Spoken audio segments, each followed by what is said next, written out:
Petrol ಮತ್ತು ಡೀಸೆಲ್ನ ಯಾವುದೇ ಕೊರತೆ ಇಲ್ಲ. ಜಿಲ್ಲಾಧಿಕಾರಿ ಮೊಹಮ್ಮದ್ ರೋಷನ್. ಬೆಳಗಾವಿ ಜಿಲ್ಲೆಯಲ್ಲಿ ಸದ್ಯಕ್ಕೆ ಪೆಟ್ರೋಲ್ ಮತ್ತು ಡೀಸೆಲ್ನ ಯಾವುದೇ ಕೊರತೆ ಇಲ್ಲ ಎಂಬ ಬಗ್ಗೆ ಮಾಧ್ಯಮ ಪ್ರತಿನಿಧಿಯೊಂದಿಗೆ ಜಿಲ್ಲಾಧಿಕಾರಿಗಳ ಕಚೇರಿಯಲ್ಲಿ ಇಂದು ಪತ್ರಿಕಾಗೋಷ್ಠಿ ನಡೆಸಿ ಜಿಲ್ಲಾಧಿಕಾರಿಗಳು ಮಾತನಾಡಿದರು. ತೈಲ ಅಭಾವದ ವದಂತಿಗಳಿಂದಾಗಿ ಜನರು ಪೆಟ್ರೋಲ್ ಬಂಕ್ಗಳ ಮುಂದೆ ಸಾಲುಗಟ್ಟಿ ನಿಲ್ಲುತ್ತಿದ್ದಾರೆ.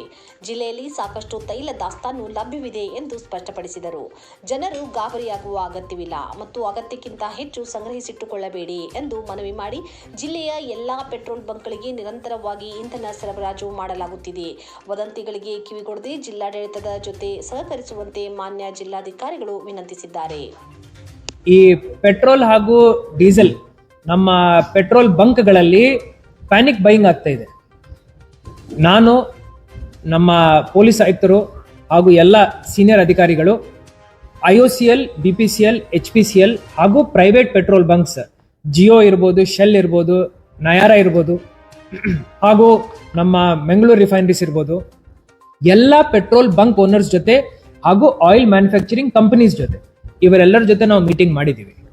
ಪೆಟ್ರೋಲ್ ಹಾಗೂ ಡೀಸೆಲ್ ಅಲ್ಲಿ ಯಾವುದೇ ಕೊರತೆ ನಮ್ಮ ಜಿಲ್ಲೆನಲ್ಲಿ ಇಲ್ಲ. ನಮ್ಮ ಜಿಲ್ಲೆನೇ ಅಲ್ಲ, ಇಡೀ ಪ್ರಾಂತಕ್ಕೆ ಯಾವುದೇ ಕೊರತೆ ಇಲ್ಲ. ನಾವು ನಮ್ಮ ಜಿಲ್ಲೆನಲ್ಲಿ ಒಟ್ಟು 560 ಪೆಟ್ರೋಲ್ ಬಂಕ್ ಇದ್ದಾವೆ. ನಗರ ವ್ಯಾಪ್ತಿನಲ್ಲಿ ಟೋಟಲ್ 50 ಪೆಟ್ರೋಲ್ ಬಂಕ್ ಇದ್ದಾವೆ. ಎಲ್ಲ ಪೆಟ್ರೋಲ್ ಬಂಕ್ಗಳಲ್ಲಿ ಬರೇ 12 ತಾಸು ಒಳಗಡೆ ಬರೋ ರೀತಿನಲ್ಲಿ ನಮಗೆ ಲಾಜಿಸ್ಟಿಕಲ್ ಕೆಪಾಸಿಟಿ ಇದೆ.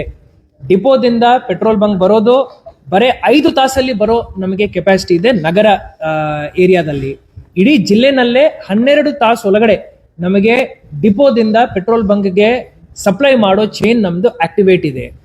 ಹೊರಗಡೆಯಿಂದ ನಮ್ಮ ಜಿಲ್ಲೆಗೆ ಬರಬೇಕಂದ್ರೆ 3 ಮೇಜರ್ ಡಿಪೋಸ್ ನಮ್ದು ಬೆಳಗಾವಿ, ಹುಬ್ಳಿ ಮತ್ತೆ ಧಾರವಾಡ. ಸೊ ಈ 3 ಪ್ರಾಂತಗಳಿಂದ ಬೆಳಗಾವಿಗೆ ಸಪ್ಲೈ ಆಗುತ್ತೆ.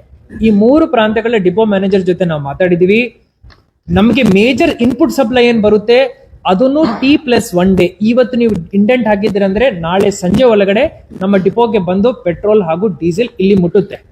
ಈ ಸಂದರ್ಭ ಇದ್ದಾಗ V request all the citizens, ಎಲ್ಲ ನಾವು ಸಾರ್ವಜನಿಕರಿಗೆ ಮನವಿ ಮಾಡ್ಕೊಳ್ತಾ ಇದ್ದೀವಿ, ಯಾವುದೇ ಪ್ಯಾನಿಕ್ ಬೈಯಿಂಗ್ ಮಾಡೋ ಅವಶ್ಯಕತೆ ಇಲ್ಲ. ಈಗ ನಾವು ರೊಟೀನ್ಲಿ ನೋಡ್ಬೇಕಂದ್ರೆ on a normal day 138 kilo litre ನಾವು ನಮ್ಮ ಬೆಳಗಾವಿ ನಗರದಲ್ಲಿ ಡೀಸೆಲ್ ಪೆಟ್ರೋಲ್ನು ಕನ್ಸ್ಯೂಮ್ ಮಾಡ್ತೀವಿ.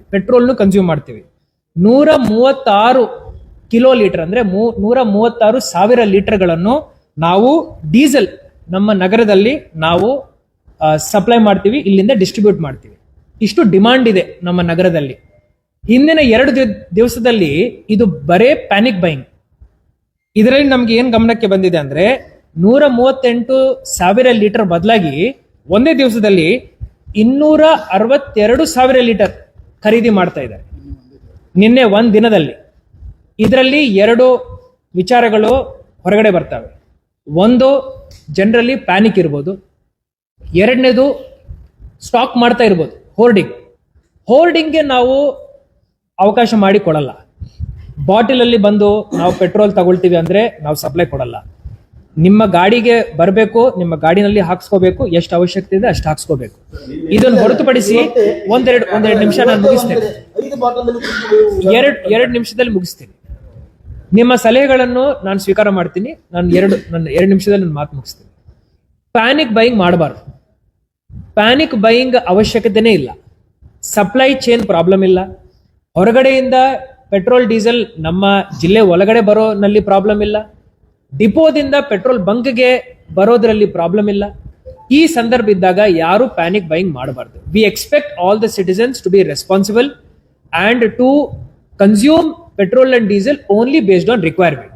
ಈಗ ಇಲ್ಲಿ ಬರೋ ಮುಂಚೆ ನಾನು ಮತ್ತೆ ಪೊಲೀಸ್ ಆಯುಕ್ತರು ಜಸ್ಟ್ ಮೀಟಿಂಗ್ ಮಾಡಿದೀವಿ. ಯಾರಾದ್ರೂ ಬಾಟಿಲ್ ಅಲ್ಲಿ ಈಗಿಂದ ತಗೊಳ್ತಾ ಇದ್ದಾರೆ ಅಂದ್ರೆ ನಾವು ಅವರಿಗೆ ಸಪ್ಲೈ ಕೊಡಲ್ಲ. ಬಾಟಿಲ್ ತಗೊಂಡ್ ಬರಬೇಡ.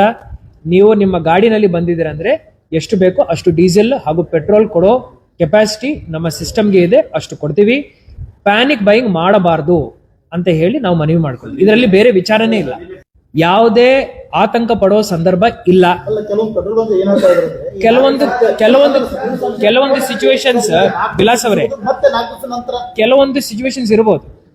ನಮ್ಮಿಂದ ತಮ್ಮ ನಿರೀಕ್ಷೆ ಏನಿರುತ್ತೆ, ನಾವು ಸ್ಪಷ್ಟೀಕರಣ ಕೊಡ್ಬೇಕು, ಜನರಿಗೆ ಸ್ಪಷ್ಟೀಕರಣ ಕೊಡ್ಬೇಕು. ನಾವು ತಮ್ಮ ಮುಖಾಂತರ ಸ್ಪಷ್ಟೀಕರಣ ಕೊಡ್ತಾ ಇದ್ದೀವಿ. ಸಪ್ಲೈ ಸೈಡ್ ಯಾವುದೇ ಇಶ್ಯೂ ಇಲ್ಲ.